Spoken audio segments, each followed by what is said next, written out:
Hello everybody and welcome to the Pokemon Masters Council, a competitive channel and podcast. We are on episode 26 of the podcast.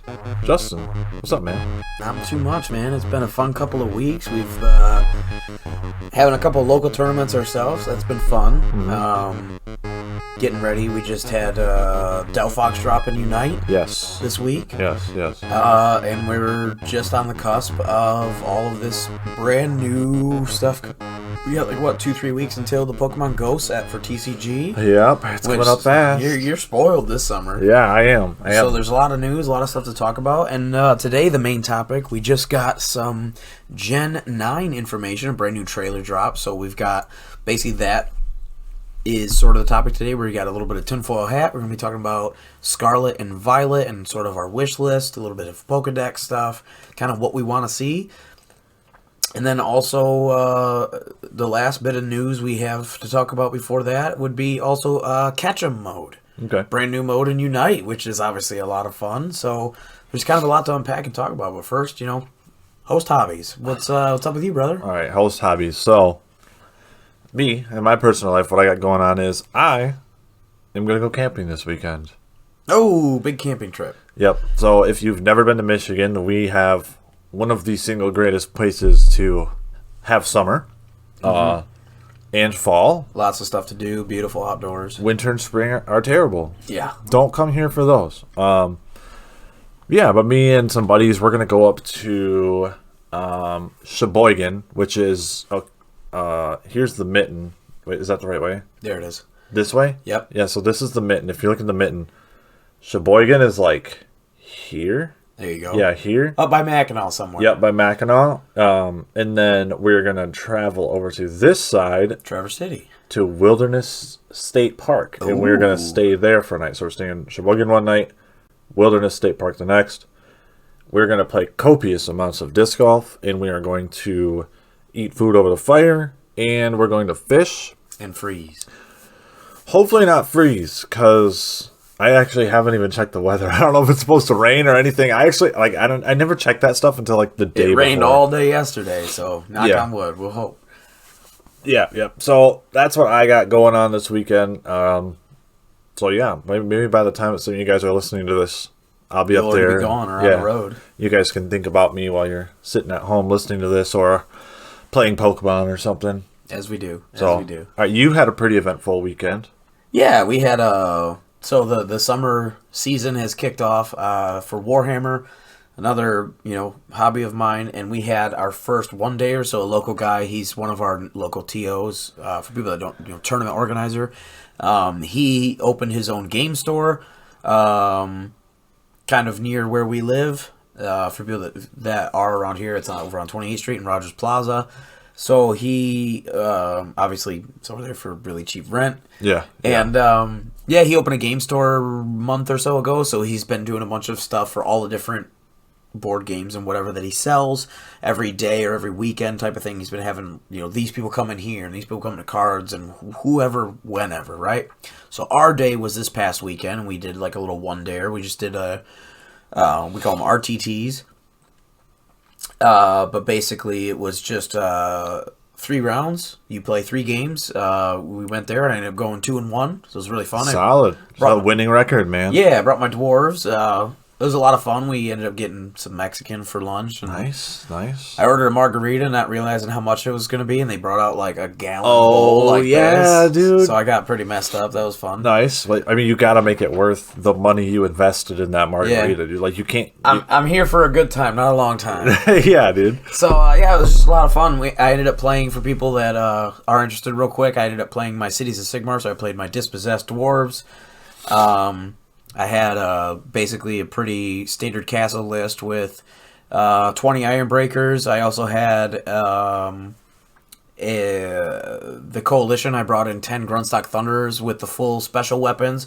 So the Fumigators were given -1 to hit bubble. And then I had the Frostheart Phoenix, obviously with Anointed, that's giving the -1 to wound bubble, backed up behind the Iron Breakers that were on a 2-up save, ignoring -2 rend. So just super tanky and degrading, debuffing all of your hits and wounds. It was just really hard for people to chew through.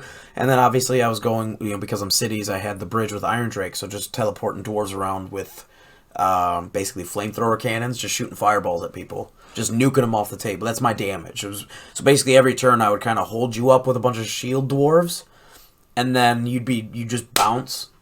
Just literally, I had an entire army come at me and they bounced. Yep. And then every turn I'd just be like, all right, that's dead. Bow, bow, bow, bow, bow. That's dead. Bow, bow, bow, bow. And just every turn, just nuke something with the Iron Drakes, basically. So you know what a lot of that sounded like to me was like, because I don't play Warhammer. Yep. So a lot of that, what that sounded like to me was like gibberish. If I tried to explain competitive Pokemon and like EVs and IVs to like my mom or my dad, and then. But when you got me back, when you got to the part that was like ba ba ba ba bow, ba ba ba ba bow. I get it. Yeah, I get it. Yeah, you reeled me right back in. Right back in. So, real quick, round one, I played Island of Deepkin. So Atlantis eels, nice. Atlantis elves, basically undersea elves, nice. Riding a bunch of sharks and turtles and eels and a bunch of stuff like that. Mermaider. Yeah. And it was 20. The final score was 28-18. So major win for the dwarves. Really, really happy about that. It was a close game. First 3 rounds, he was actually ahead. The first 3 rounds of the game, I scored 4, 4, and 4. He scored 5, 5, and 5. So he's at 15. I was at 12. Mm-hmm. And then the end of the 4th round. So he had a 4th turn. I had a 4th turn. The end of that round, it was then 16. He only scored 1 point.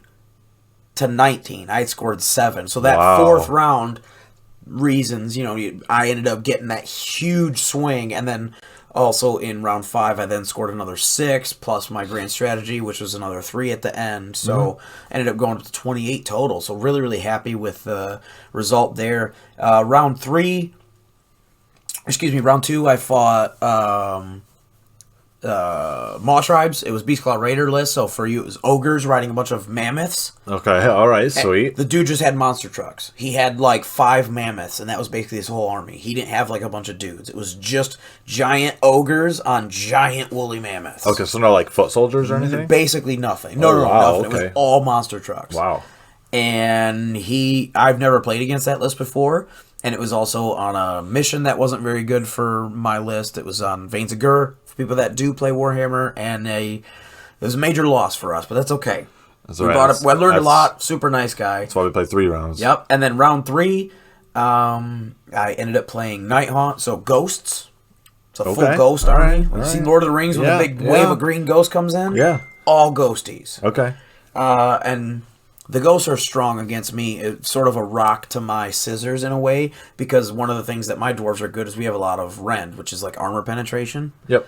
Ghosts are immune to all armor penetration because they're ghosts. Yeah. They are immune. You can't decrease their armor save. Okay, all right. So they're critting through your defense boosts. No. Other way around. I'm not getting through their armor. They don't. You know what I mean? My armor penetration. So like I would normally hit you. And I'd have X amount of armor pen, so like normally you'd shrug off on like the dice roll of like a 3, 4, or 5. Yeah, okay. But I have armor pen, so now now you're only doing it on like a 5 up instead of a 3 up because I have like 2 armor pen. Oh, okay. Ghosts ignore that. They ignore Ren because they're ethereal, right? They're ghosts. Yeah. Basically, is how the game works. I get it. So essentially, it's a lot of what I'm paying points for is to have good Ren to get through high armor. It's one of the things that dwarves are good at. Yeah. Having good armor and then also doing good damage. Yep. But part of our damage comes through our armor penetration. It's called rend in this game. Okay. Ghosts ignore that. So it's sort of, again, like a rock to my scissors. But I still threw enough dice and had enough debuffs and stuff to where I sort of had a paper to his rock. And it sort of played out that way. But it was a really close game. I think I scored 19 on that one, and then he had like 15 or something like that. But anyways, I ended up getting a major win there. Dub is a dub. Yeah, for sure. Super fun game. Really, really nice guy, actually. It was one of my favorite people that I met that day was that last partner that I played. And so yeah, ended up 5th place out of 10, so super happy, middle of the pack. Solid. Getting some practice in, because again, we have Michigan GT in Lansing this October. When we're recording this, obviously, it's very beginning of June. This was like the first weekend of June that we played this tournament, so We got another one coming in July. We're doing one every month, so I'm going to be taking my Caradron Overlords. This is the Sky Dwarves, so taking a bunch of big steampunk airships and a bunch of pirate dwarves inside, and we're going to shoot a lot of guns. Let's go, dude. So let's move back on to some Pokemon stuff, and let's talk about the brand new game mode for Unite, because oh boy, are we excited. Yes. Okay, so firstly, if you haven't played Catch 'em, get on there right now. Yeah, you're on the clock. Get on there and play, because you have limited time, because that's part of what we're going to talk about, is that unfortunately, as of right now, it is a temporary game mode. We need this to stay permanent, because this is like the greatest thing that they've made since Unite itself. So let's do a 1 minute synopsis of the game mode. So Poncho. Yeah, that's it. All right. So anyway, guys, you have to get on. That was a good segment. We're moving on to the next. So basically, if you last hit a spawn, like a camp, a wild Pokemon, other than Ambipom or the Apom or Audinos, everything else on the map, it's a special map, like a 4v4 map. And it basically, if you last hit anything, like the Tauros or the Ludicolo that we call Poncho, Dreadnought, Avalugg, there's a Articuno at the top, there's a Zapdos at the bottom. Electrode is on the top lane, and Dewpider, what's his evolved form? Araquanid will be at the bot. And then in the middle, where towards like the end of the game, where Zapdos normally spawns in a regular game, this one would be Regigigas. So many cool things, right? Yeah, do you want to play as these Pokemon? Well, that's what this game mode is. Yeah. So if you last hit a Tauros, like normally you'd be in the jungle camp, if you last hit the Ludicolo or the Tauros, instead of where your item is, you hit the Y button and you activate your potion or your button or X attack or whatever, right? Mm-hmm. If you catch that you kill them, you'll then catch the Pokemon. So instead of your potion, it'll have Ludicolo's face there. Yes. So then you press Y, and there'll be a timer that they last, and then they go away. It's like a buff. Yep. You press Y, you'll transform into your main pokes, like let's say I'm playing Venusaur, will go into the Pokeball, and you'll then throw out Ludicolo, and then you can walk around as Ludicolo. Yeah. So not only is it cool from just a fun perspective, because now we get to play as all these Pokemon, right? It's super fun. It's so fun. Yeah. But the tactical side of it is so amazing. There's so much to deep dive here, because if I'm Venusaur and I have full health with an ultimate ready, a Unite move ready, and then I press the button and I go into a Catch 'em Pokemon, Articuno or Zapdos or whoever I got, Ludicolo, right? Yeah. I'm now Ludicolo. You're my enemy. You fight through Ludicolo and you kill the Ludicolo. You didn't kill me. Yeah. I then come back out full health, full Venusaur with my ultimate ready on cool. So whatever HP you have as your base poke, that remains in the Pokeball that way, just like so it's a really fun way to play it. And honestly, part of me feels like, gosh, shouldn't this have been the game altogether? Yeah, it is pretty cool. It's so fun. It's cool because like you mentioned, like the biggest benefit to catching a Pokemon is that you get like a whole other health bar. Yeah. Right? Like, you basically got to get KO'd twice. And some of these are huge, right? Like Avalugg, it's hard to get through. Oh, yeah, it's hard to get through He's got Iron Defense. Ones. Yeah, like, it's easy. And then they all have a superpower with their ZR. Yeah. And you'll use, like, Articuno, Zapdos, and Regigigas can open up the gate, can open up a goal for instant scoring, just like in the actual game. And just like a Rotom. So basically, any of your ZR move for all these pokes will have like some sort of attack, and if you hit a goal with it, it'll put the instant scoring for your team. So it's like really fun because like you can't score in a catch 'em mode, and you can't catch more than one Pokemon. So like if you're Ludicolo and you kill a Zapdos, you won't then get a Zapdos. You killed it, but nobody gets it. So you have to pick and choose, but it's really fun because like Justin and I will play together. He'll get the Articuno, and then he'll be like, "All right, man, we're heading to the home goal." So like this big Articuno is paving the way for the rest of the team. And his attacks are cool. Like he's got like Ice Beam and Blizzard. It's just like a big AoE. It's super cool. So another thing really quick to note about the Catch 'em mode is like team comp is like not even a thing. Like I feel like maybe if it stuck around, you would see some sort of like team comp, but like you could just pick whatever character you want. You play whoever you want, and it's great. They're short games, so it's really good for testing. They had a thing last weekend where like you could play everybody for free. Yep. So you got to try some pokes that you hit because you don't own everybody yet. No. So you got to try a couple pokes that you'd not tried very much, or maybe not even at all, like Absol, Absol, I played Absol, I played Garchomp. Garchomp. Yep. Because I don't play a lot of melee characters. I play a lot of. But you got to fill in the gaps. Yeah. So that's really, really cool. Yeah. So that kind of like begs a question for our next few minutes of this kind of Pokemon Unite section where Team Deathmatch. Yes, we want to see more permanent game modes. First of all, make Ketchum permanent. Make Ketchum permanent. Make Ketchum permanent. Like, let's just I want to see our summer map. When's that coming? So we saw, obviously, for people that have been staying tuned for a couple of months, over the Christmas, winter-ish, time period, for most of the world. Sorry, Australia, you guys are on the flip-flop. But for the rest of the world, our normal winter months, we had a winter map, and it was all ice theme. Instead of Apoms, we had Panpors. We had, and it was Articuno in the middle. We had Beartick instead of Bees. Yeah. Super fun. So when are we going to get the summer one? Where we get Moltres in the middle? Yep. Maybe we get some Panseer monkeys running around. Maybe we'll get maybe a pack of Litleos and what's the lion? Pyroars. I called for Camerupt as Dreadnought, but Justin said no. That's going to be a playable character. Oh, I want Camerupt in the game, baby. Yeah. Let's go, home rep. So yeah, I would love to see TDM. Yeah, like a team deathmatch, like a first to 40 or 30 KOs. I would love to see, obviously, give us a scoreboard in game. It'd be really nice. Oh my gosh, please. King of the Hill would be fun. King of the Hill.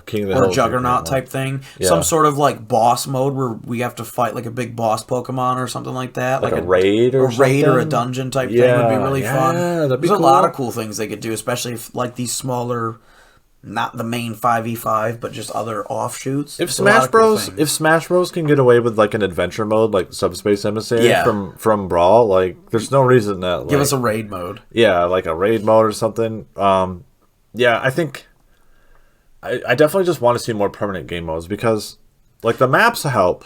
And we're gonna say this in every episode. We want to see a more advanced and fat. We want to see a more expedient release schedule for their Pokemon because like Espeon was cool, but it didn't deserve a whole month between releases. Delphox is cool, but it didn't deserve 3.5 weeks between releases. Do you know what I mean? Like I think every 2-3 weeks. I feel like 3 is like the fastest they could/should put Pokemon out. Yeah. I feel like you would kind of like overwhelm people if you did it every 2 weeks. Yeah, maybe. But a month, when you get to a month, like you're starting and you're just like, I'm bored now. Like, come on now, release something. Especially if you're not going to do new maps, different game modes, because it's like, well, what if Garchomp sucks in mode for the X next month? Yeah. But like, what if Garchomp's good in mode Y? You know what I mean? Like exactly. We would see that in like Paladins. And this is probably a controversial thing, but one thing I would love to see is the option to turn off cross-platform. So like, if you're somebody who's playing on mobile, you could turn off the option to play with people on console, or vice versa. For somebody like me, I would like, I play on console only. Right, yeah. I would love personally to have the option to turn on or off whether or not it pairs me with people who are on mobile. I would like to only be paired with people that are on console because it feels like, especially a lot of times in solo queue, I can't help but feel like, when you see that person AFK, I'm like, oh, they probably got a phone call. Oh, somebody's got phone calls. Yeah, somebody's mom. Yeah, they're just not. Yeah, somebody's mom. You can tell it's just somebody on mobile. It's some 4-year-old on mobile just hitting buttons, and I would like to be able to turn that on. Like, no, I like that the cross-platform exists, but for us personally, we don't have any buddies that play this game that don't have a Switch. Right. If we did, maybe I'd feel different. But I'd like that option to be able to toggle on and off, maybe in my settings to like, don't pair as much as you can or whatever. I'm okay with longer queues as long as you only pair me with people on console. I don't want to be on people with phone. I think we should do a whole episode on just like Unite Wishlisting. Oh yeah. Like we could like spend like a legitimate hour talking about the things. I could spend 10 hours. Yeah, which we should be grateful they've given us many great things, but it just seems like... I need more pokes, though. Where's my Rillaboom? It just... Come on, now you're almost a year out and no Rillaboom? Oh. It just seems like they're just a little behind the ball. They are. And I don't know anything about game development, so... And their release schedule just seems inconsistent and It's like they throw a dart. Yeah, at a board. most of the time it seems like they're slower than what we would like. Yeah, if they hit the bullseye on the dartboard, they're like, "Oh, this Pokemon's coming out in 3 weeks." And if they completely miss the dartboard, they're like, "Well, 6 weeks later, here comes SP. We're not going to patch this game for 7 weeks." Exactly. It was like 8 weeks from Christmas for Dragonite to Trevenant or something. 7 or 8 weeks. Yeah, it was crazy. Wasn't it like? Oh, I don't remember. Did Aegislash come in between those? No, Aegislash came after. Oh, I don't remember. There was like 3 ghosts in a row. Yeah, it was Aegislash, Trevenant, Aegislash, and Hoopa. Hoopa. Okay, yeah. okay, yeah. So yeah, I think that kind of covers all of the. Yeah, that's it for Catch a Mode. Like I said, we've got about 20 more days or so from this podcast. So basically, go check it out. There will be a timer on there, and we'll let it know when you will be, or how long it will be available to play. So it's over in your like the quick play option. Yeah. If you're queuing up and you're curious. Yeah. So we do have a couple of tournament sort of coverage to go over. We're going to jump into that part of the news now. This is that last part before we take a nice coffee break. Coffee. Vancouver Regionals. So up at Vancouver, Canada. Obviously, they had a big old tourney, didn't they? And they did some VGC, TCG. They had a whole big. I think they had Pokemon Go. They had a whole bunch of crazy stuff. We're obviously not going to talk about Pokemon Yeah, Go. sorry guys, we're never going to talk about Pokemon Go on this channel. But anyway, I mean, what do we want to talk about We'll first? talk about how it's fun to play. Yeah. We'll never talk about competitive Pokemon Go. No. So yeah, we're going to talk about the VGC first. So Brandon, I'm going to kick it right to you because it's pretty exciting. Look who took first place. I called for it last podcast. Literally last podcast. I said, man, I would really love to see Venusaur win a regionals. And here he is. So shout out to Gavin Michaels coming in first place with Lunala, Groudon, Incineroar, Venusaur, a Charizard, and a Grimmsnarl. Okay. So really, really a lot of big options that Brandon loves here. Yeah, I know you're not a big Charizard especially pandering. Charizard. No, You're not a big Charizard pandering. I joke. I don't hate Charizard, but I love Charizard. I just make fun of all of the me. Every single yeah, basically because I'm that generic kid from the 90s that was like, yeah, Charizard's the greatest, and I still feel that way. Yeah, dude, and you know what? You're not the other one, and it's okay. We love all Pokemon on this channel. You're entitled to your wrong opinion. The only Pokemon on this channel we don't like is Breloom. He's like the only one. He's a hoe and rap. I love Breloom.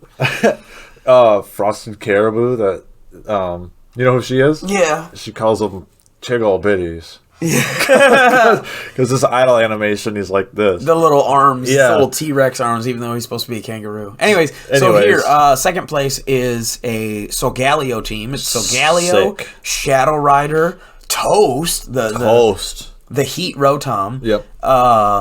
Feeny. Nice Tapu Fini. Mermaid. The Mermaider himself. Another Grimmsnarl and a Nihilego. Yeah. So. Actually, like when you look at Nihilego, like it actually stacks up pretty well against a lot of Pokemon because it learns Grass Knot. Correct. It's got a lot of good coverage, really good Spec D, which comes in handy in this. It actually would have thought it would come in handy in this particular matchup. Outside of obviously Incin does physical, and obviously the Groudon itself, but. The fact that Groudon is there times 4 with the stab ground physical, just one shots about 40 Nihilego in one hit, right? Yeah, you've got but like with Nihilego, like if you look at all these teams, like okay, you've got stab Rock for Incineroar for you got stab Poison for Grimmsnarl, neutral Poison for Venusaur, but like it's still stab. Yeah. And really strong special attack. What is that, 143 or some craziness? It's insane, right? I don't remember exactly. I'll find out. But yeah.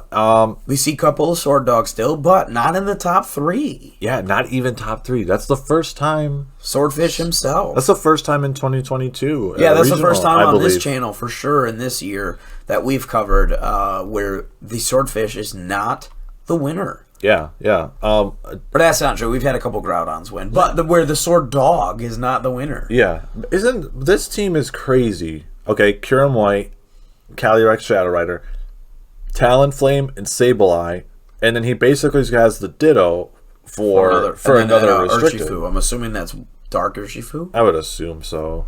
I wish that we could tell. Yeah. But yeah, so all of his baskets he kind of put into speed control because it's a very fast team. Correct. Very fast. He has the one of our favorite Pokemon of all time. Brandon's one of least favorite in terms of competitive to fight against because it's one of my favorites, is Sableye. And we've fallen a whole brand new, that was all singles for years, right? Yeah. He used to be the bane of your existence with the prankster Willow and just so good at everything. Yep. And then the Mega Sableye came out, and he was insane, dude. It was worse, dude. Mega Sableye is so awful. But now we discovered a brand new Sableye, which is Double Sableye with Quash. Oh, yeah. Chef's kiss to Quash, so Quash has to be in here. You know Quash it's Prankster Quash. So basically, he uses Prankster to go first, and then he'll point click, pow! Yeah, you're going last, regardless of speed control, regardless of priority, regardless of whether or not the weather's on, or tailwind, or trick room. None of that matters. You're going last because Quash hit you. Yeah. So it's really, really, really effective in certain matchups. You can see that they used it to great effect to get to third place ahead of all the Swordfishes. Yeah. So speaking of the Swordfish, what's the biggest difference here you see between the 4th and 5th place Swordfish teams? The fourth place is using the PMC special, and the 5th place is using the Justin special. Yep. We've got a Geats, we've got a Zapdos here. I'm assuming using Thunder. Yep. Stab Thunder, Stab Hurricane, which is just insane. The fact that he gets uses of both, probably with a Life Orb, the way that we ran it, and then also, it's not Stab, but it's boosted. Weather Ball would be Weather Ball Water in this team with the Kyogre Weather. So it's just an insanely powerful rain sweeper. Yeah. Even, regardless of whether or not you use it to Dynamax. And then the other one using Teemo, the Amoonguss. So good control there with the Rage Powder redirection. We also probably are going to see Spore. It could be the Focus Sash build, especially looking at their team. You could totally see a Sash there. Could be some other options, but they're he definitely gets Foul Play, but Spore would be my guess. Yeah, I definitely it's easy to say that now when you see Zapdos over Amoonguss, but this picture kind of personifies how good Zapdos actually is. People aren't using it. But because it stacks up so well against so many Pokemon. So many Pokemon, right? Especially against opposing rain teams. Yes, because he just one-shots Kyogres. Yes. So. Yep. And then we've got some Trick Room teams here with Palkia, Calyrex. We got Eternatus here. Really interesting. 8th place. Yep. That's really cool. We got for people listening to the podcast, this is a really interesting team ran by John Hugh, 8th place. He's a U.S.-based player. Mm-hmm. He ran an Eternatus, a Shadow Rider Calyrex, Boomer, and Incin, so going with that double fake out power. Yep. The Grimmsnarl, which we're seeing a lot. I'm assuming more potential fake out for Prankster. Probably could have screens. Lots of good options there. I know you're a big fan of Prankster. Screens. Prankster screens. You could have Screech. Could have a lot of cool options, right? Thunderwave, lots of stuff. Yep. And then the Tornadus. Thunderous, excuse me. Yeah. The Thunderous incarnate. Yeah. So the original genie form. So it's a pretty interesting squad. Do you think this is probably Prankster too? I'm assuming that the Thunderous is Prankster. Or, it could be Defiant. It could be Defiant, but I'm assuming maybe that it's Prankster. It definitely could be Defiant. But if it is Prankster, I'm assuming that it's going to be the Eerie Impulse. Taunt. Yeah, I think Eerie Impulse is catching a lot of traction right now. Correct, because of Kyogre being so prevalent. Yep, I think a lot of people... And not to mention Lunala. A lot of people have seen the work that Porygon 2 can put in with Eerie Impulse, so I'm starting to see that really pick up. And we see number 9, another big shout out here. This is a big one for you, actually. Yeah. So this is a sword team. We have Zacian. Yep. We have Palkia, which is an interesting combo. Really big fan of that, right? Yeah. Palkia's got a lot of potential, especially in Dynamax. Yeah. A lot of weather control, good coverage, good stats. We do have the Whimsy. Big fan of that.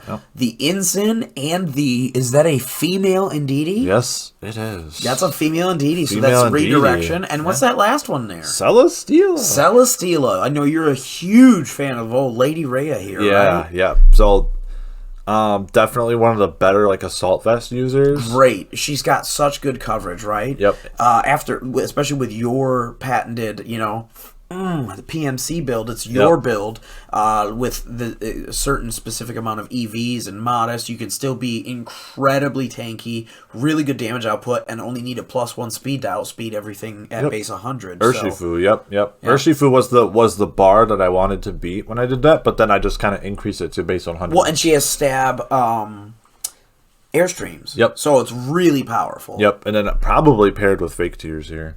Yeah, that's what I was doing. Yeah. I picked that one up from you. Fake Tears Prankster is insanely good with Celesteela. She murders a lot of teams, and really shout out to Demetrius for coming in 9th with her. That's a big flex there. Big fan to see that. So some other cool teams. We've got another Lugia team with Arcanine instead of Incineroar. It's a really cool squad. Yep. We got the Alolan squad here. They got Alolan, Executor, and Marowak. We got Really Rotom-Mow. And Rotom-Mow. So we're starting to see some sauce. Yeah, look at that Rockwanid at 21st. A Rockwanid.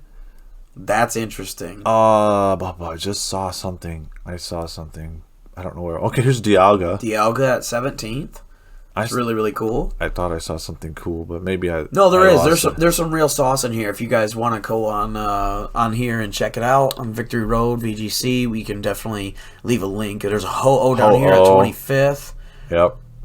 There's some really interesting squads. Yeah, there's a Blastoise down there. Super cool stuff to see. Yeah, I think... Weather's still going to be there. Always. But, Weather's there, but it's like... You're starting to see things kind of diversify. Like this team right here, not everything benefits from from the sun. They're starting to do some toolboxy stuff. Exactly. Like the Lunala, the Grimmsnarl. Those are kind of like we're toolboxing, we're branching out. Like the Solgaleo Calyrex team. And we start to see that when we jump from here into cards, we'll see that too. Is like that toolbox sort of style is, and that's usually always a big playstyle. There's always a niche for that in every Pokemon format we've ever played. There's always going to be those teams that do more, kind of blunt instrument like a sledgehammer, and then there's going to be these teams that have toolboxes. It's the same thing in Warhammer, same thing in Magic. They call them the blue control decks. So it's definitely always a niche in competitive play. So it's really interesting to start to see it really rear its head over the past couple of tournaments specifically, because it's not always been that just way. in time for Worlds, just in time for it to start breaking up. I'm really hoping we see the cream of the crop, these toolbox teams come out. Like this one right here, this screams that's so good technical. That's a player's choice army, or player's choice team. It is. That's not just a pick up and go, right? And we see that in TCG as well, like your Sylveon deck. It took me a long time to learn how that deck functioned. Speaking of cards, let's jump over there. What do you think? Call it good on VGC?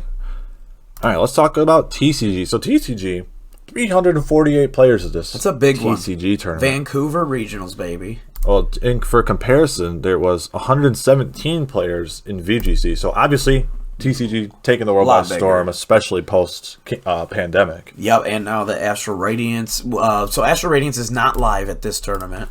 It should be for the next one. At the next one, it will be. Yeah. So let's look at the. So this is basically like the last Brilliant Stars regional. I think so. I think so. So first place deck won by Parker Lish, and he ran an Arceus Toolbox deck. So basically, he ran a 4-3 Arceus, and then he's got a Crobat VMAX, a 2-1. He's got a Hoopa, Lumineon, Dunsparce, Manaphy, Pumpkaboo, Oranguru. He's got 4 Double Turbo, 6 Darkness Energy, 1 Water. So you can see it's just a real big toolbox in terms of we're seeing the Lumineon actually used for its attack, not just the ability. We're seeing the Crobat being able to use with a bunch of Darkness Energy in the deck as an attacker, not just a dead hand thing and then sitting on the bench. He's actually utilizing these pokes. It's so important to be able to KO Mew VMAX, right? Correct. That's the whole. That's the benchmark. It is. Yeah. It is. Being able to Hence the 3 paths to the peak. Yep. We actually see some interesting stuff like Big Parasol, which is really interesting, coming in to turn off certain effects.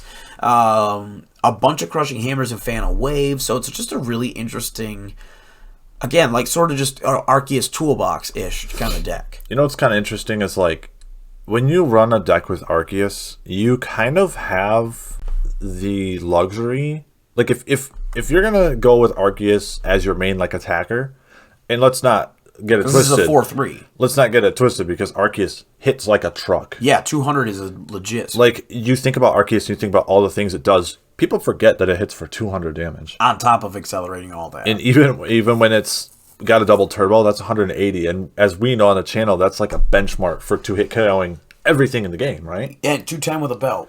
Right. Double turbo and a belt, you're at 210. Yeah.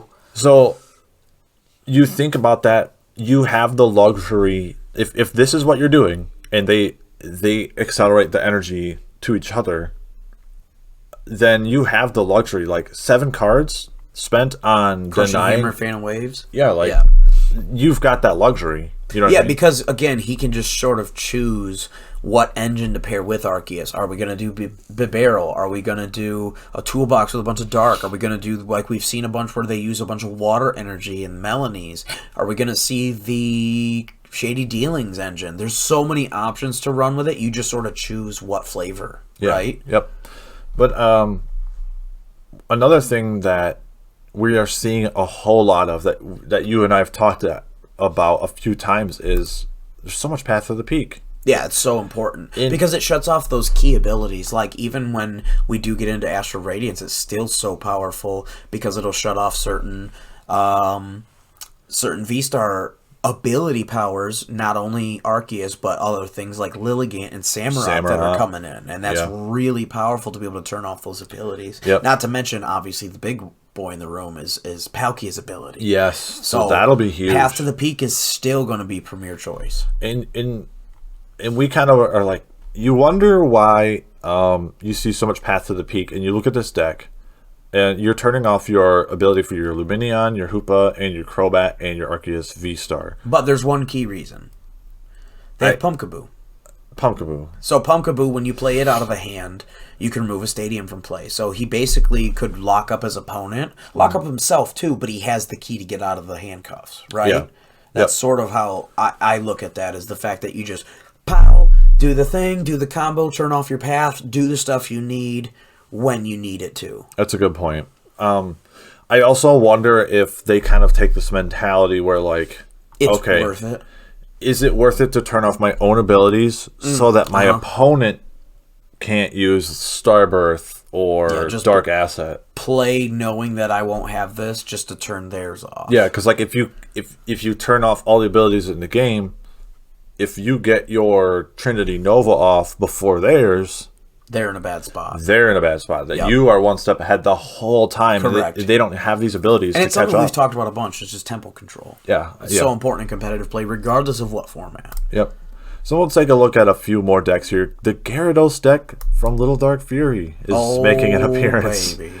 So yeah, Gyarados VMAX is really, really powerful. Obviously, this is still an Arceus as the main combo. Gyarados is the, there's only a 2-1. There's a 4-2 Arceus and only a 2-1 Gyarados. But Gyarados is really, really strong. So the V is really powerful. You have Get Angry, does 20 times the damage for each damage counter on himself. Crazy. So the weaker he gets, the stronger he gets for that one. But it's 2 water, 1 colorless. And then there's Heavy Storm for 3 water, 1 colorless, 4 energy for 180. So really solid V card. Little expensive, but really solid, right? Not as expensive when you've got Arceus. So then we jump to the big boy. So he's got Hyper Beam and Max Tyrant. So Hyper Beam, 3 energy, 2 water, 1 colorless.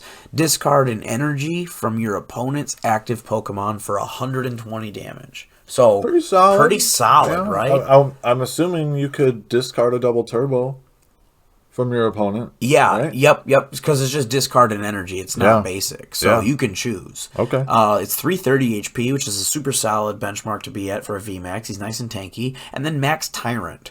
There's no drawback here. It's just the fact that it's expensive. There's 3 water energy, 1 colorless. Max Tyrant, 240 damage, no downside. Yes, it is 4 retreat costs, but again, once you get Gyarados in, you're just supposed to murder everything. You're not really going to be retreating. Yeah, you're not trying to take him out. And you've got the one copy of Switch. He does have Air Balloon for other things to get him in as well, whether you Air Balloon the the Arceus or whatever. Yep. And then we're running 2-2 of the Eevee and Jolteon along with the capsule, the memory capsules, so that way this is really, really powerful to shut off all of the water abilities in the game, so that obviously turns off Shady dealings. Let's go. No Drizzile around here. It shuts off all of that, which is insanely powerful. That's how this person got to 3rd. That's how this deck is so powerful. Is obviously the Arceus is the engine and utility. The Gyarados is the assassin, the threat piece, and the Jolteon is what counters the enemy from being able to actually play. It's sort of, and then obviously Path to the Peak as well. So you just have so many options to shut down your opponent. And obviously things like the Pumpkaboo, the Crobat, certain utility piece. He is running Brave a Favor. Super solid draw here with Industrious Incisors. Yep. So can't really say much more about that. Only 8 water energy, so pretty sparse. Yeah. But that's what we're seeing, right? That's pretty standard for standard. And 3 double turbo, not a max 4. The Galarian Zigzagoon is kind of interesting because it fixes a lot of the math. Correct. Because you know what that's there for? It's there for opposing Arceus V-Stars. Because that's what I was wondering. Yep, Gyarados VMAX does 240. You put a belt, it does 270. Yep, and then Ziggy pops it up to 280, and you're one shot in the V-Star. Yep, and I thought Zigzagoon also fixes the math. Arceus V-Star with a double turbo and a belt does 210, and then you get to 220, so you can KO opposing Arceus V. Perfect, exactly right. So, yeah, and I think there weren't too many other insane decks here. Yeah, we do see in 7th, 8th, and 9th are 3 Mew teams. Yep. Mew VMAX is still really, really prevalent. We do see 6 or 7 Arceus in the top 10. There is one Inteleon Urshifu. It's pretty interesting. Yep. And then down in the top 20, the next 10, there is a Ice Rider, pretty cool. There's a couple Moltres decks. There is down in the next 10, in the top 30, there is a couple of the Beedrill build still going around. The Poncho Suicune's still around. So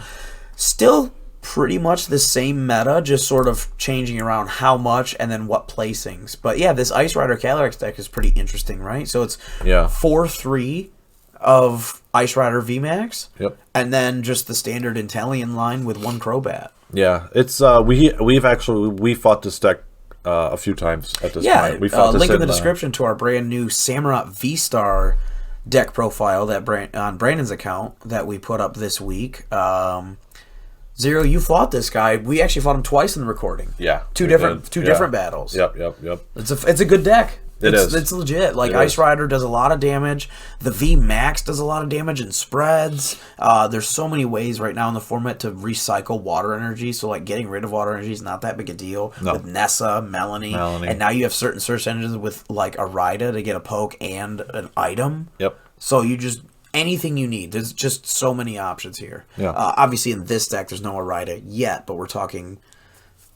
Because we've been playing Astral Radiance for the past 3 weeks. So yeah. All right, so I think that's going to cover it for that news section. We're going to take a break, and then we're going to jump into refill some coffee, and then we're going to talk about Gen 9. We need to make a merch of a shirt of a coughing, but it's like coffee. Oh, it's got to be out there somewhere. Coffee. But he's got a PMC coffee cup. He's got a PMC coffee cup. That's right. All right, guys. We'll talk to you in a little bit.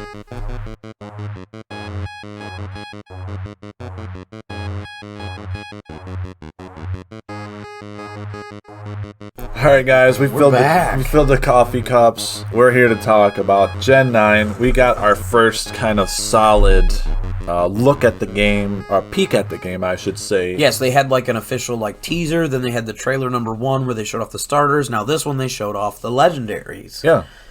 We got a little bit more info. So, sort of a 1,000-foot view, real quick. How do you feel about the trailer?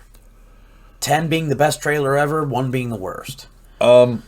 This is a tough question to answer because I have fears. Yep. I have expectations. Yep. And I have hopes. Yep. Because Gen 8 gave us a bunch, but not everything. Yes. So I'm just worried about whether I'll experience more of my fears coming to life, my hopes, or my expectations. Get squashed. Yeah. So far, though. As a trailer, it was fine. Yeah? It was fine.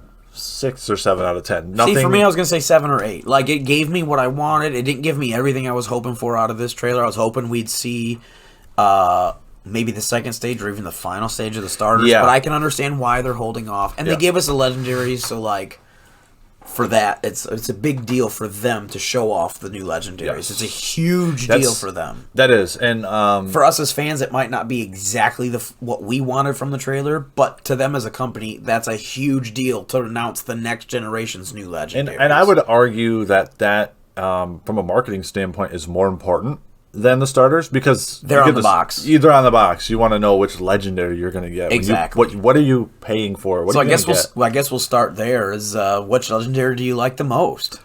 Red or purple? Scarlet or Violet, baby? Well, first and foremost, their names are. So for Scarlet, we get Koraidon. Yep. And for Violet, we get Miraidon.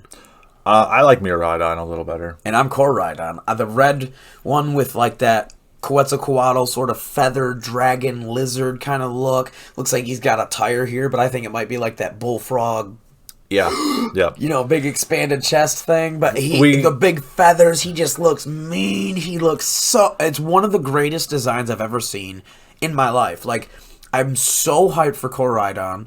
I'm so excited. This is one of, if not the best legendary design that I've seen in the past decade. This is hitting all the things for me. I love Miraidon too. I think he's great. They're both cool. But for me, Koraidon, big stan. I'm Scarlet. I was already thinking about getting Scarlet, but this trailer locked it in for me. I'm definitely going Scarlet all the way. So, I think from a design standpoint, you and I are on the same page. We don't like Miraidon's jetpacks. Yeah, it's a bit Digimon for me. And we don't like Koraidon's wheel tire thing. And I'm going to super facepalm if we end up riding these Pokemon as motorcycles. Yeah, I know. Which I'm pretty sure it's going to happen. I don't want it. It's going to happen, man. I'd just be prepared for it. So I guess the next thing we'll talk about is once you get into the trailer, we got our first look at the 2 new professors. So we have, and we definitely have a distinct, I guess, plot setting, so to speak. It looks like we've got something to at least theorize some things on it. So it seems as though that this game is based on a lot of things, and we'll get into here. This game is 2 different timelines, maybe, or 2 different. But it basically looks like Scarlet is the past and Violet is the future, because we have Professor Turo, which is, futuro for Spanish means future. Yeah. And we have Professor Sada, which pasada for Spanish means past. So the future professor, I'm doing a bad job of it now because my hair's. He looks like me. He looks like you, but he literally looks like me. He does look like you, but in Tron. He looks like he has a Tron suit. And then the Professor Sada, the female professor, she looks like a cave woman. Yeah, the futuristic guy is a little sexier than me too. Yeah. But yeah, design-wise, I think they both look great. Super fun. I think they did a great job. I like the names. I like sort of the vibe. We got to see some banners hanging from a castle again. Yeah, Scarlet and Violet with different iconography. Yeah. Very, very, very nice details there. We got to see some stuff for the trainers, and we have a lot of trainers to choose from. It's not just a reskin or change the skin tone to be lighter or darker or whatever. Yeah, it seems like there's actual different trainers to play from, so a lot more inclusion. Everybody can kind of play who and what they want. Yeah, they seemed a lot more fleshed out this time. Yeah, and they put some work into it. And I'm not even complaining. I thought the trainers in Gen 8 were the best trainers we got so far. Yeah, they did, and it seems like they've gone even farther, which is great because we want to see that customization of this is me or this is my avatar. So that's always really cool, right? I'm kind of sad to let my 8th gen avatar go. No, we gotta get a new one. I love my 8th new clothes, gen bro. New good. Yeah. We get to see a lot of. That was my best one, man. We get to see a lot of terrain here. There's snow and ice and everything else, and obviously once transitioning the conversation to what we did see in the trailer, we saw sort of like this game's version of like what would be the wild area. We're not sure yet if the whole game is going to be wild area or not. There's still a lot more to be seen with Fingers that. crossed that the whole game is open world like this. It's not. There's no linear path style. Well, as long as it's even like sectioned off, kind of like Correct. Legends, because Legends is like sectioned off. Yeah. But it's like it's big open maps. Correct. With diverse terrain and topography and stuff like Yes. that. So we're seeing that. We're in seeing this game. so much. There's a mountainous area, 2 different mountainous areas, one of them which is covered in snow. Yep. There's lots of different snow shots. So we're definitely going to be in like a winter area for a little bit of the map. But yeah, we saw the kiosks, Pokemon kiosks now. So you want to talk about that? Those are a new thing for this game. It looks like it's maybe just like a wild area thing. Yeah, so it's like a Again, air quotes for people that are listening. Wild area, because that's from what we know so far. That's what it looks like. It's like an ATM in the wild area for Pokemon. You know, like you can. It's like a Pokemon Center. It's like a Pokemon Center. It might be even a Pokemon Mart in there. It's literally like a kiosk in the mall.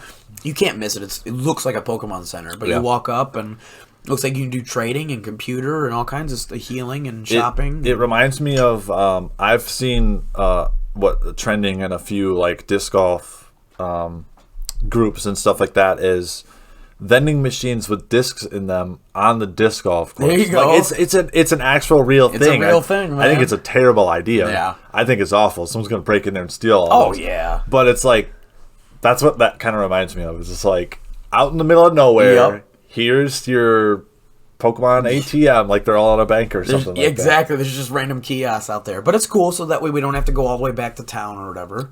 So that's pretty cool. This is where I'm going to sound like... that's okay. This is where I'm going to sound like we can be skeptical. Grumpy Gen 1er. We can be skeptical. I've been playing Legends Arceus, and there were a couple instances where I've made it almost to the boss destination, but I had to go back to make potions, because you got to make your own potions in this game. It's like, man, like that level, I like that level of difficulty and challenge.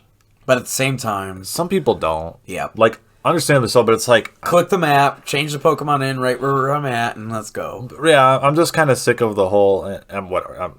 And just make fun of me all you want for this. It's fine. But it's just like, man, like every time you start a battle, like, let me heal your Pokemon. Like, no, that's not how it used to be. Do you think... Dude, nobody healed my Pokemon before I went up and fought Lance. Exactly. And then after I beat Lance and I had one Pokemon remaining, did anyone heal my Pokemon before I fought Gary? No. No, I lost. I lost a lot. Yeah. So speaking of Pokemon, that were, not only did we get to see trainers and professors, we saw the kiosk, we saw multiple Pokemon. The first thing I want to talk about is the fact that we saw quite a few pokes that already exist. Yeah. So this is important because there were some rumors that potentially Scarlet and Violet could have an in-game Pokedex the way that we saw in Unova for Gen 5. Gen 5, yeah. For Black and White. So, it kind of derails that. It derails that because now we see, like, the Choodle, we saw the... Toxapex. We saw Toxapex. We saw Gengar. Oh. There's so many pokes that are already existing that are in the game.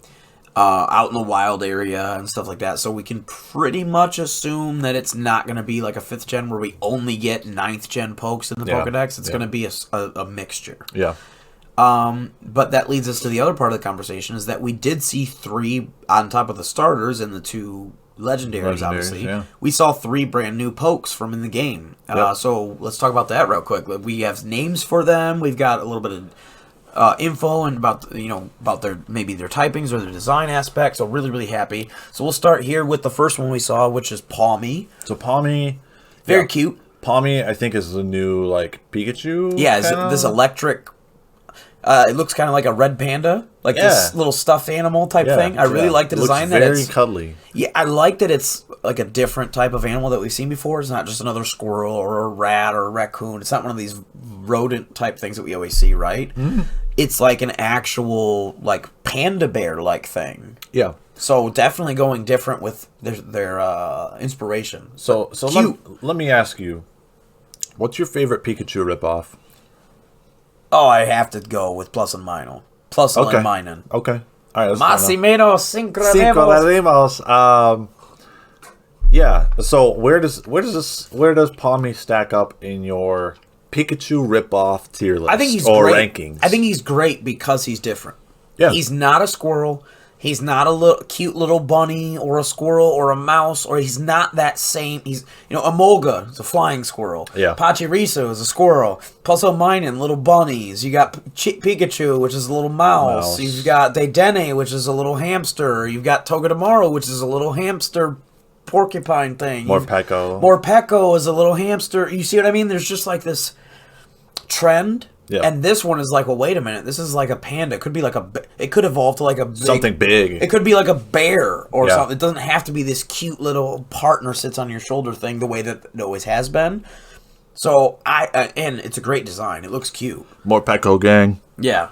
I love Morpeko so next we'll get off to the next one. This is our new oddish Bellsprout sort of poke. Yeah. Really interesting here. Not a whole lot to talk about. It's sort of a simple design, but I actually think it's great in its simplicity because, again, if you look at Oddish and Bellsprout, there's nothing to them. They're weeds. So in that perspective, that it's just a one stage and we don't see what it evolves to, and the fact that it is in olive, which obviously being in Spain, this is like that Mediterranean sort of vibe. They're definitely trying to branch out in their inspiration like we talked about. Yeah. So Smoliv. Smoliv, Smoliv, and maybe we'll get Big Olive or something. I don't know. Like, do you know what I mean? Billiv. Yeah, exactly. So it's a little olive thing. It's just not really much to talk about. Really cute. Great design. Can't wait to see what it evolves to, basically. Largiv. Yeah, Largiv. Got it. And now basically one of the greatest Pokemon names and reveals, and give us best hope for the biggest, fattest, sourest pig in the world. Lechonk.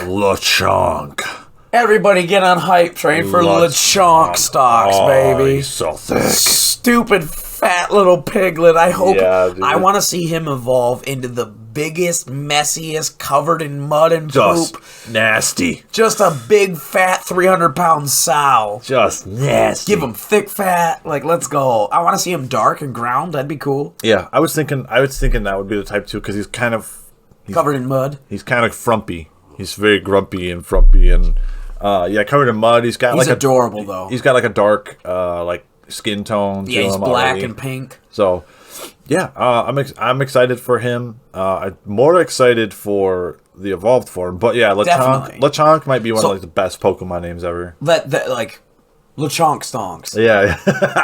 Lechonk stonks, baby. Lechonk stonks are high. So it gets me super hyped for, obviously, Gen 9 cards. Yeah. Because once we see... Because that's, regardless of their stats and whatever, in competitive Pokemon, whether you're talking singles or VGC, they might be limited by typing, like Hisuian Arcanine, unfortunately. Yeah. Or they might be limited on stats, like a couple of pokes. But in cards, anything's possible. So, like, again... Who would have ever thought that Bidoof and Bibarel would be like S tier? Yeah, now we're favor. So one can hope, one can pray to the RNG gods. Fingers crossed, everything we got. Lechonk stonks, baby. Give us a Lechonk card that is just S+. Let's go. I just want it to be the Lechonk. I actually want it to be worse when it evolves. Just Lechonk, unless the evolution is S+. So you only play Lechonk. They can't mess this up. I don't want it to be a boar.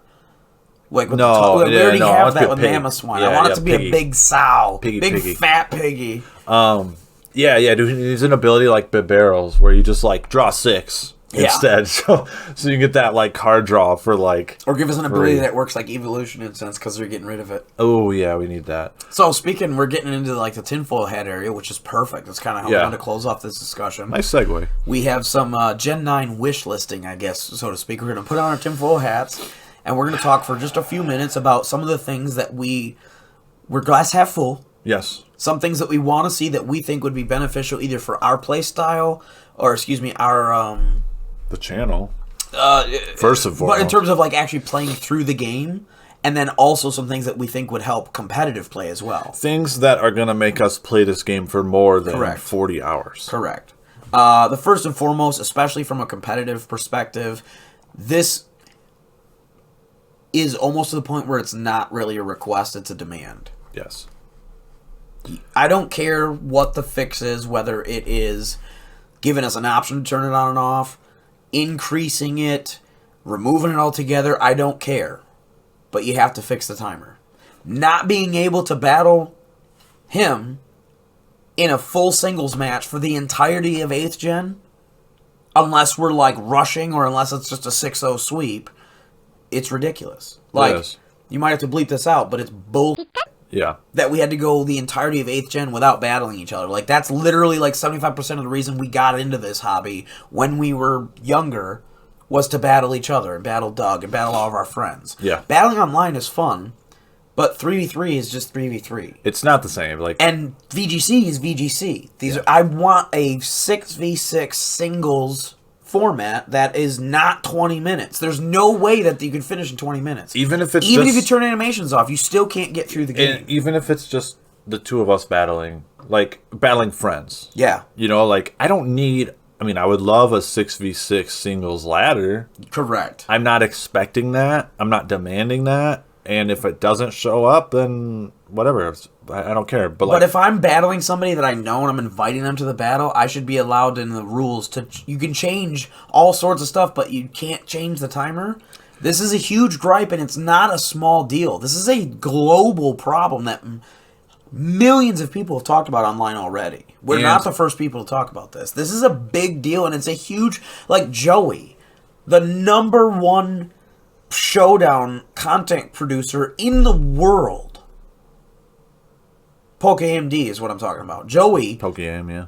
doesn't play Sword and Shield competitively because there's no format for him. Which is sad because this is what he wanted to do. That's what he wanted to do. Yeah, because he built his channel and the foundation of his channel on Wi-Fi battles. Correct. On the DS. Correct. So, yeah, even... Okay, so like... Obviously, the quickest fix is just give us an on and off button, okay?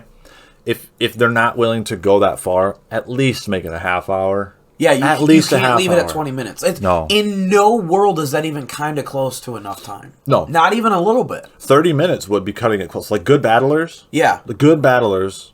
Like, Especially with animations turned on and you're making your decisions and you're really thinking about it. Or if we're doing content where both of us are there, like 30 minutes at least, I would just turn it right off. Yeah. Yeah, I think turning it off is the best thing. So that's the biggest thing. Like that right there. That has to happen. That is going to be like one of the biggest determining factors on if I even buy the game or not. Correct. Otherwise, the VGC scene would have to be like popping. Yeah, like you that's can't the do only any of other this reason. 9-month Series 12 ridiculous, stupid decisions like they're doing right now. Well, and you know it's going to end up that way. Like the series, Yeah. it will. It's a terrible decision. At the Every 3-month rotation was it kept it fresh. at the end of the cycle of this game, at the end of its life cycle, it will be 2 restricted Pokemon And it's annoying. in VGC. It's so dumb. I would like it better if there was no Dynamax, honestly, because it promotes weather wars in a more unhealthy way. The way how quickly you can change the weather. Yep. And the benefits of weather on Dynamax moves is insane. Yep. Like being able to bust out 130 base damage, stab, sun boosted, solar flare boosted, With Life Orb. or with life orb, solar power. Yeah, fire moves like It's insane. let's Let's cut that back. Yeah. I'll use Torkoal to boost it, but I don't need Groudon. Yeah. So, and then not being able to one-hit KO that Charizard back. Yeah, let's get out of here with this mess. Yeah. So, Get rid of these restricteds.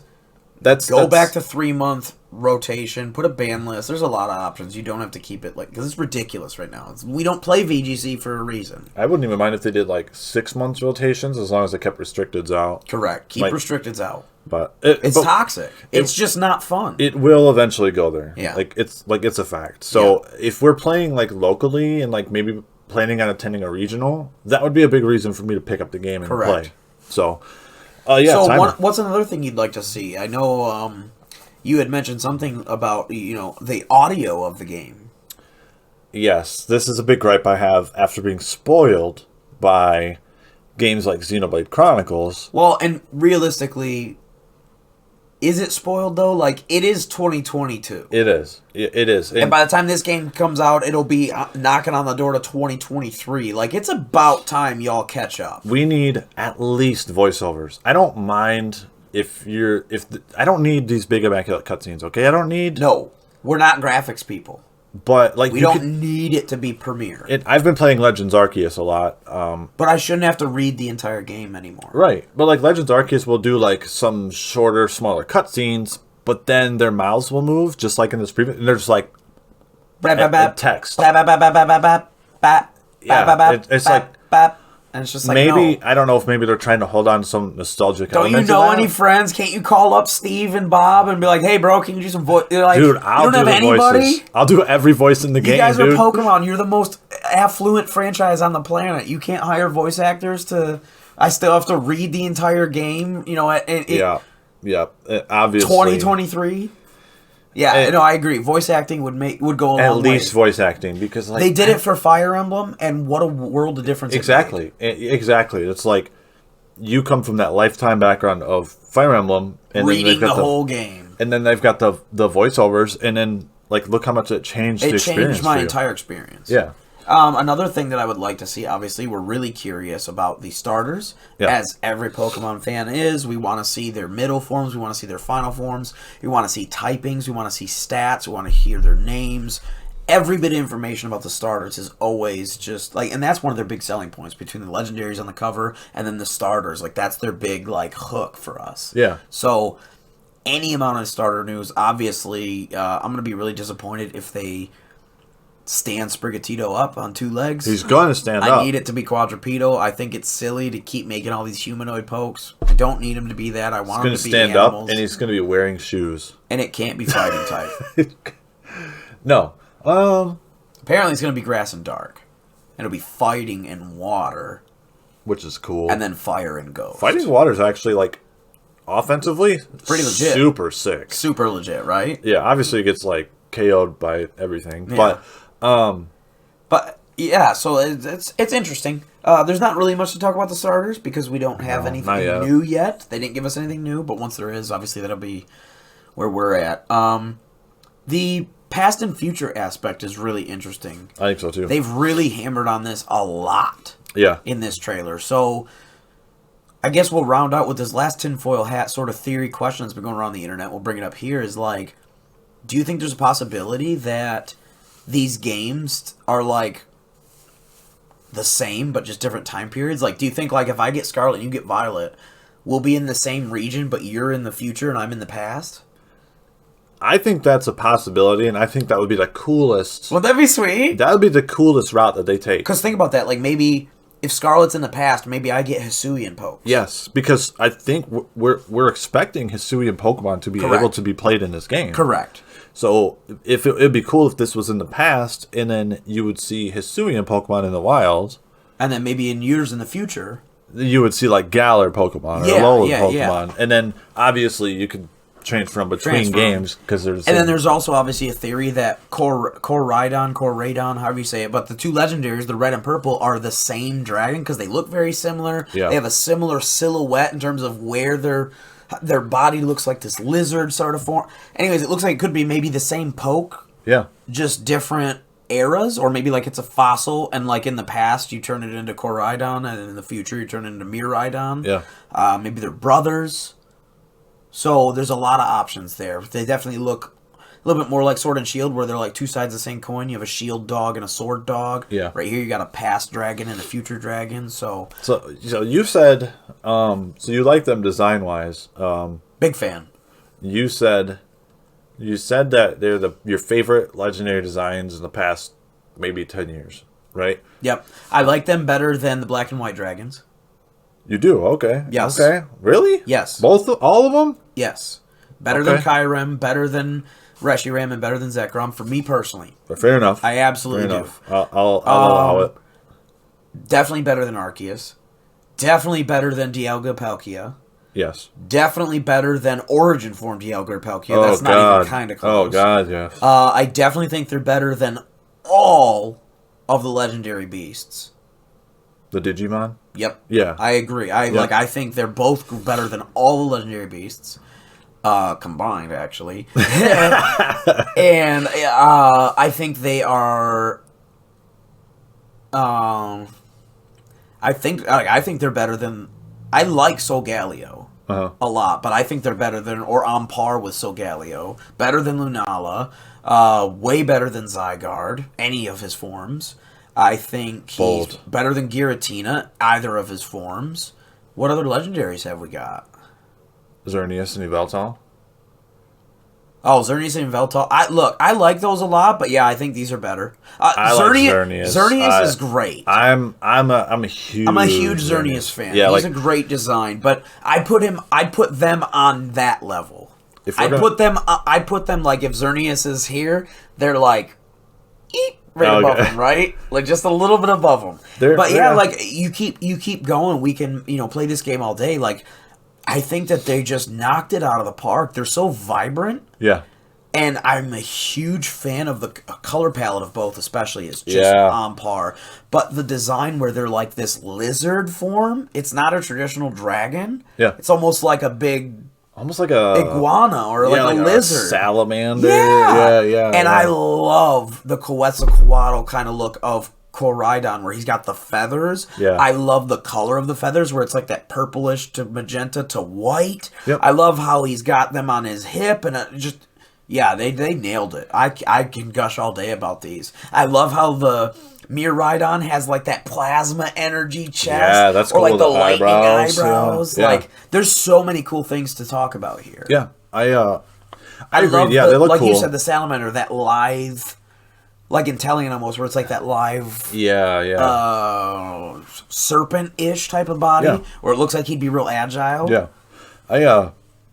I do like the designs, and I think introducing a lot of these things. So here's the problem with like leaks versus what we saw. Like if we saw a still image leak of these Pokemon, like their 3D, their character model, it'd be still cool. But we probably wouldn't be about it because like Arceus, like Legends Arceus. Yeah. How many of those Pokemon did we hate? Yes. But now that I've played the game, I've got like a new love for some of them. Once you see like Hisuian Arcanine or Hisuian Lilligant or Ursaluna in that 3D space, you're like, okay, I appreciate that what they're giving us in terms of they have character. Yeah, like we sort of mentally we understand the artists or the designers' thought of like, oh, that's what you were going for. Yeah, it not makes just sense. When you see it, it's not a random idea. Correct. It's something. It's not a sketch. It's something coherent and it's in the world, so it makes sense. That's one of the reasons why we love Unite so much, is it gives us a real tactical feel of like how a poke moves. Like Delphox. Yeah. Like Delphox has never had that kind of love in the Pokemon games before. Yes.